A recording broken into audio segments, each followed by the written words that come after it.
Me presento, mi nombre es Laura Guerra, soy médico general, actualmente estoy trabajando en la Oficina de Salud Pública y Epidemiología para Vicegestión en Clínicas Colsanitas, trabajo de manera transversal.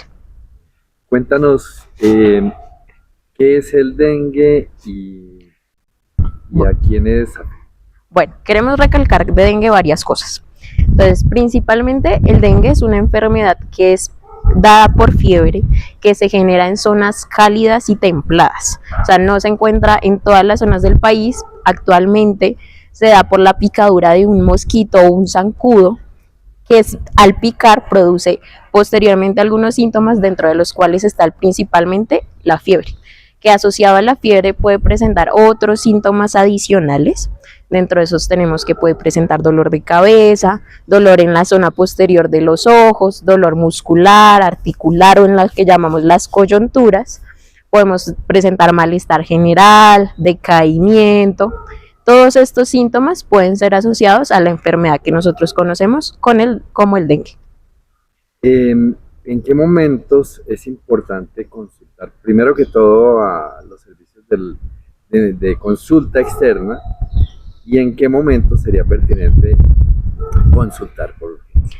Bueno, entonces tenemos que reconocer algo súper importante, y es que el 99% de los casos de dengue no necesariamente presentan complicaciones.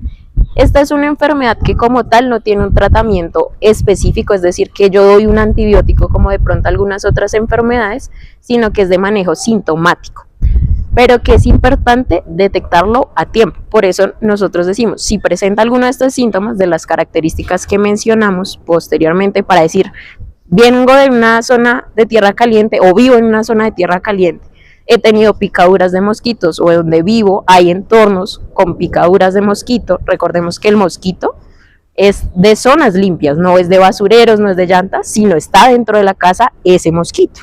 Y he presentado estos síntomas, la idea es consultar a consulta externa, que nos vea un médico para detectar esta enfermedad. Si la detectamos, por eso debemos ir a consultar para poder manejarla, más que todos síntomas.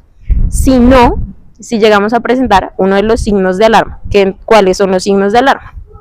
Presentar alteración del estado de conciencia, es decir, que yo no responda, que vea que mi forma de hablar de pronto está alterada, que empiezo a presentar sangrados puede ser en encías, boca, el que la orina empieza a verse roja, las deposiciones hay pintas de sangre, la piel veo manchas rojas o punticos rojos, debo consultar urgencias. Si veo que no estoy orinando suficiente, aunque me estoy hidratando bien, es una de las cosas por las cuales también debemos ir a urgencias. Que haya un dolor abdominal que sea muy intenso y persistente, debemos ir a urgencias. ¿Por qué? Porque puede ser que si tengamos dengue y se nos esté complicando. Debemos recordar que siempre debe ir precedido del antecedente de fiebre. O sea, el síntoma fundamental en esta enfermedad es la fiebre, pero no debemos dejar de pasar que ya se acabó la fiebre y no nos debemos preocupar.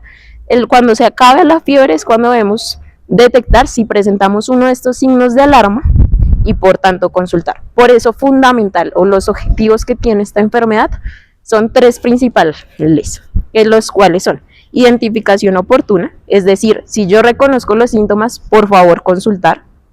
Segundo, hidratarme muy bien, independientemente del manejo, si es en casa o es de manera hospitalaria, la idea siempre va a ser hidratar, entonces debemos hidratar a ese paciente y manejar los síntomas.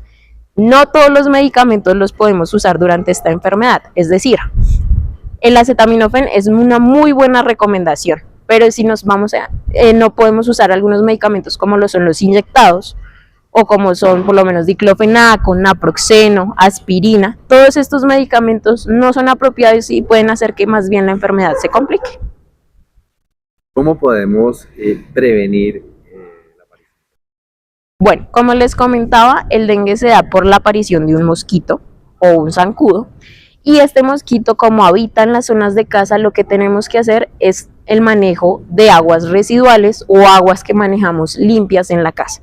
Es decir, tener o mantener nuestros depósitos de agua, es decir, lavaderos y demás, de manera constante, lavarlos, tener limpias estas aguas, y las aguas que conservemos en la casa, pues en la medida de lo posible mantenerlas con tapa. ¿Por qué? Porque la mosquita lo que va a hacer, porque es una mosquita, siempre va a buscar zonas de agua limpia. Entonces se deposita y ahí pone sus larvitas y ahí va creciendo el zancudo. Entonces lo que debemos hacer para prevenirlo, uno, es todas estas aguas, mantenerlas, si tenemos que tener en casa, tapadas, y si no, en limpieza constante. Adicionalmente, si vivimos en una zona endémica o una zona de tierra caliente, lo ideal es usar toldillos, usar camisas que sean en la medida de manga larga que puedan cubrir nuestra piel. Podemos recordar algunos de los síntomas principales que todavía no son de urgencia, sino los síntomas con los que puedo empezar a pensar que puedo empezar a tener dengue uno de mis hijos. Bueno, entonces recordemos que tengamos principalmente fiebre, pero no una fiebre que sea de que vivo en una zona con tierra caliente o vengo de una zona de tierra caliente y posteriormente a eso presenté fiebre, ya digamos que cumpliría gran criterio para decir puede ser dengue. Si posterior o asociado a eso presento dolor de cabeza, dolor detrás de los ojos o dolor como asociado a los ojitos, dolor articular o en las coyunturas, dolor muscular, podemos decir que podemos tener un síntoma o una enfermedad de dengue.